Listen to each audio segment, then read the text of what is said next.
তোমাদেরকে বলবো, প্রবাসীদের যারা আত্মীয় পরিজন আছো, ওকেও একটু ভালো কথা বলো।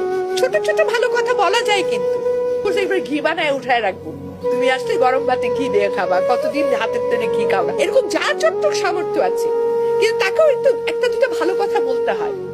ওই মানুষটা কিন্তু দিন শেষে একটু ভালো কথা চায়, সারাটা দিন সে পরিশ্রম করে। এবং প্রবাস জীবন না, প্রবাস জীবন ছায়াছবির গল্প না। সিনেমায় দেখলাম প্রবাস, না রে ভাই, আসল প্রবাস বড় কষ্টের।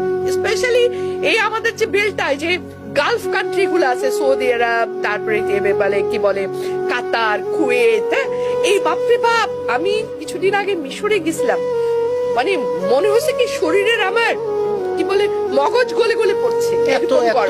দুবাই, বাপরে বাপ, মানে ওখানে যে কি কষ্ট, এটা না আসলে বাংলাদেশের মানুষকে আমি বুঝাইতে পারবো না, কল্পনা করতে পারবো না। নিজে না গেলে বোঝা যায় না।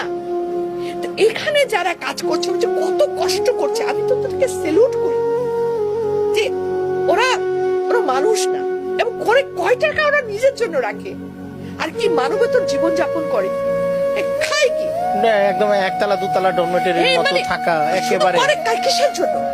একটা প্রবাসী যারা এরকম গালফ কান্ট্রি গুলোতে আছে, তারা যেরকম জীবন যাপন করে, যেটুকু খাওয়া দাওয়া করে, যেহেতু কষ্টে থাকে, এই কষ্টটা কেন করে? পরিবারের জন্য করে, পরিবারকে হাসি মুখে রাখার জন্য করে। এই পরিবারের কাছে আমার অনুরোধ যে প্লিজ তার কষ্টকে একটু মূল্যায়ন করো, তাকে একটু ভালোবাসো, বেশি কি আর তার লোকে একটু ভালো কথা বলো। সারাক্ষণ মানে সে ফোন করে মানে কিন্তু খালি অভিযোগ অভিযোগ অভিযোগ, নাই নাই নাই, দাও দাও দাও, অভিযোগ অভিযোগ। আরে এগুলো করে কি হয়, ওর ভেতরে একটা রুহের হায় হয়, সেও তো একটা মানুষ।